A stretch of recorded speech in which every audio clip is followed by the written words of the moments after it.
I remember hearing about the Kove for the first time. It was such an exciting concept that I had never heard before. The idea of a budget machine that could really do it all. Imagine this, adventuring around the world with all your luggage and camping gear and stopping along the way to compete in rallies on the same machine that got you there. It's a beautiful idea, all on a bike that's not nearly as high maintenance as its Austrian counterparts. And then you see the price tag, and it all starts to make you reconsider everything you thought you knew about bikes.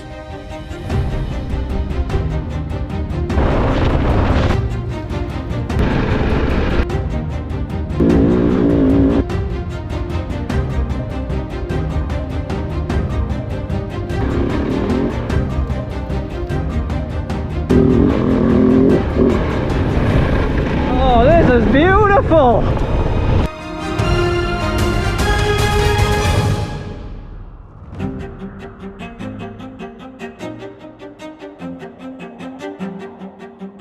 My first real-world experience seeing the Kove was in Mexico. The bike was being ridden by Mike Johnson in the Nora 1000. I was super stoked to see it in person. The idea of a budget bike going up against Matt Sutherland on his KTM 450 replica with KTM's 90 horsepower rally engine was wild to me. After every stage of the race, I would go look for the Kove in the pits to see how it was holding up. Not only was it still in the race, but it was right behind Sutherland holding strong on the second place. It's really how Kove got their name on the scene, by entering their bikes into Dakar and finishing the race, which I think surprised a lot of people. Then we found out there would be a version that would be street legal, and it was going to be inexpensive. That really fired up the rumor mill. I came back home even more curious with the idea of the Kove 450. So when I heard there was a local dealership offering test rides, I hit them up immediately. I called my buddy Riley and told him to meet me in the Badlands and bring his brand new stock 2023 KTM 500 EXC so we could compare. First thing I noticed after picking up the bike is that it is a good looking thing. It really looks the part riding down the highway, and it gets some looks. If you look at it just right, you can see a little bit of everyone's favorite prehistoric sloth in there. Sit the sloth! The main plastics feel really high quality and heavy duty. Some of the smaller parts do look a little cheaper and kind of universal, like the levers and the mirrors. It does use a cable clutch system rather than a hydraulic system. We did have some shifting issues near the end, but we'll get to that later. It came from the factory with vibration dampening built into the bar clamps, which I have never seen on a stock bike before. A really nice touch and adds to the already incredibly smooth motor this bike has. Yeah, it's cush drive, so it's smooth. It almost feels like the engine's got rubber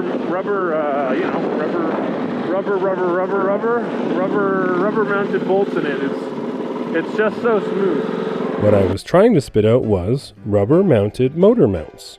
Looking around, the Kove feels so foreign because there are no recognizable brands for anything. Curious how those tires will do. It was already slipping and sliding all over the place. What tire is on here? Oh, they're CST. It's another Chinese brand. Okay, we got Chinese tires. The tires are CST, the brakes are Tiasco, the suspension is Yuan, the chain was made by another company I can't remember the name of. It's a different experience having every brand being unfamiliar, and when I tried to do some research, it didn't really help. But I do love Yuan's company's core values. After riding the bike hard for the day, everything was still intact, nothing broke or fell off the bike. And on the subject of Chinese manufacturing, for the purpose of this video, we can separate politics and manufacturing. We are talking about a bike, not the CCP.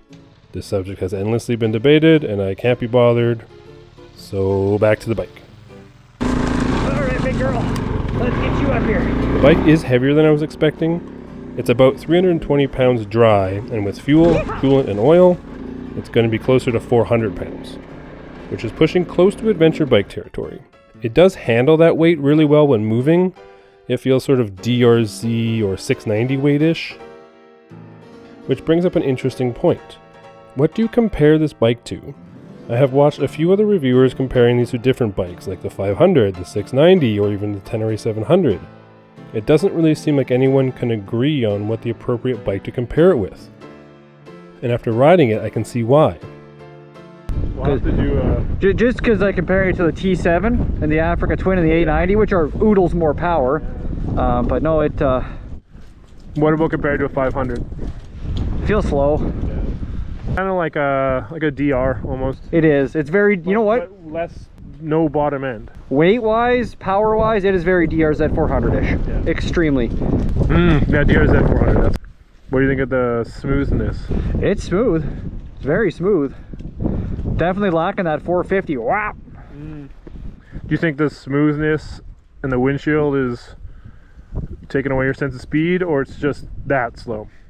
I honestly think it's that slow. We both agreed power-wise it felt similar to a DRZ 400. If you're just comparing features like fuel range and digital display and comfort, I think it would be more fair to compare it to an adventure bike. I have seen videos online comparing these to the 500, but after riding it, I really don't think that that's the best comparison either. While we are on the subject of the 500, Riley and I had both seen videos of the Kove 450 racing stock 500s and beating them every time. This is something we were both very curious about and excited to try for ourselves. This Kove had some emissions things deleted, and Riley had the reed valve taken out of his intake. Other than that, both of these bikes are essentially brand new and stock. They have stock ECUs and they have stock exhaust.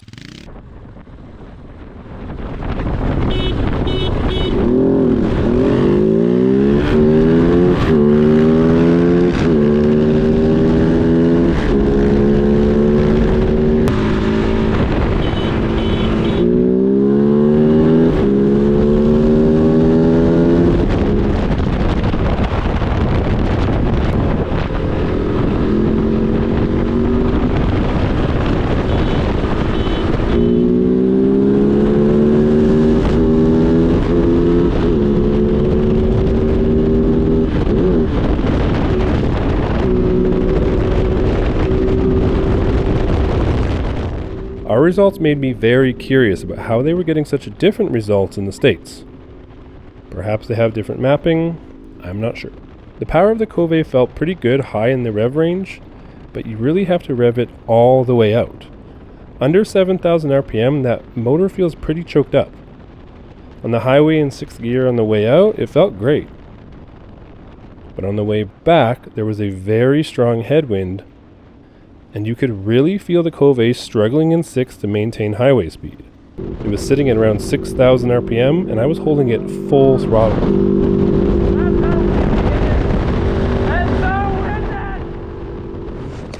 Did it start acting up right there?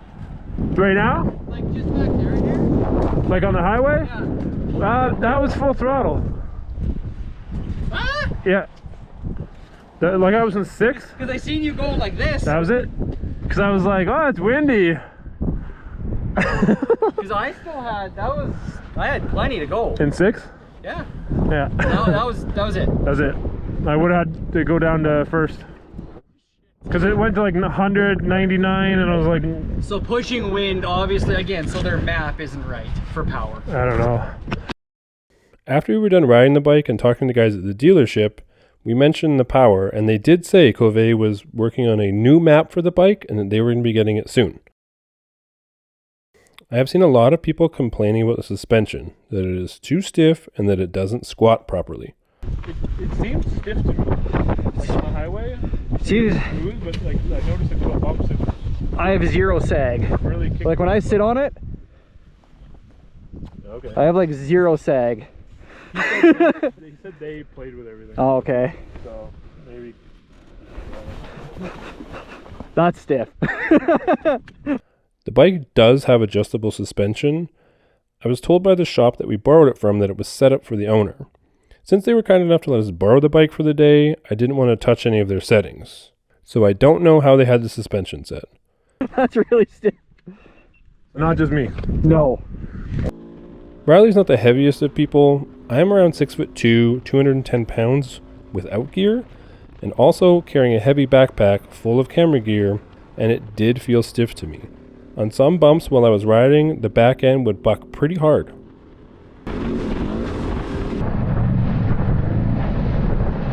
I called up a friend who has done some rally racing, and he said, yeah, rally bikes are stiffer than the trail bikes and enduro bikes. They have to be. I've never ridden a competition rally bike, so I can't really compare them. Kove also makes a race version of the standard 450 that we are on. The race version has different exhaust, different tune, and fully functioning rally tower that can accept roadbooks, ICOs, and everything needed to do rally racing. It is very cool that you can just go buy a bike that is all set up for racing. But it did make me wonder, if Kove sells a racing bike, maybe they could have given the standard non-race version some less stiff suspension. With that being said, the bike does respond really well to being ridden hard, both with the suspension and the power curve. So I take back a little bit. If you ride the shit out of this thing, it's not as bad. The power. Like, suspension, power, it doesn't make any power, like you said, till like frickin' 8. That's what I was saying, yeah. It's like when you have to shift. Yeah. Yeah, they need to do some remapping. Yeah. So you're riding it harder and it's a little better. The harder you ride it, the better it feels. Like suspension and everything. Like coming up to that stuff, I just whap right into it. It was actually fairly smooth. Huh. But it does need softer rear. Yeah. It gets really stink bug feeling coming down a hill. It just feels like it wants to push you like over and into things. Down the hill to grandmother's house we go. Hello, grandma.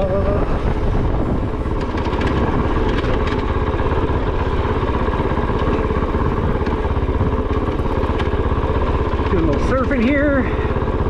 Soft dirt surfing USA. We're a lot faster down this time than last time. Whee! Tires aren't my favorite for actual full-on off-road.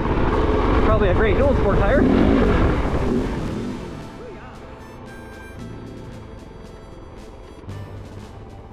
I've done some looking around online and haven't been able to find any real issues people are having with these bikes. Overall, they seem to be reliable so far. If you have any experience yourself with the bike, drop a comment below and let me know what your thoughts are. We were having some minor issues with the clutch. It was getting stuck in gear and it didn't want to go into neutral. We had to shut it off a couple times and wiggle it into neutral. And during our little race, I had some issues shifting from third to fourth. I do think that's the clutch plates breaking in, and the cable clutch just needs some adjustment. Other than that, we had no issues. One odd thing about the bike was the lack of sight glass or dipstick for checking the oil. The only reason I could find online for this was to keep a very low profile side case and allow lots of room for racers' boots to get on the brake. Apparently there is a check bolt on the case that if removed will allow you to see if there's oil. Me and Riley had a lot of fun testing at the Kove 450. I think this is the beginning of a really exciting time for bikes coming out of China. If you've been following the news at all, you've seen that KTM is moving more to China and owns 49% of CF Moto, and Yamaha has also gotten into bed with CF Moto. Whether you like it or not, more and more bikes are going to be coming from China.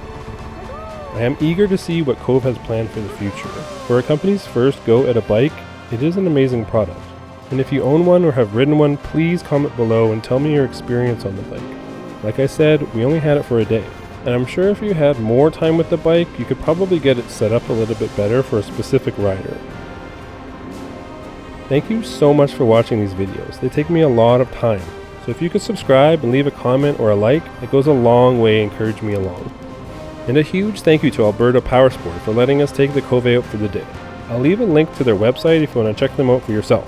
And if you have any more questions about the Kove that I didn't cover, send them a message. They know a lot about this stuff and they're really passionate about it. If there's a specific bike you'd like to see on the channel, drop a line below. And as always, love you guys. Bye-bye.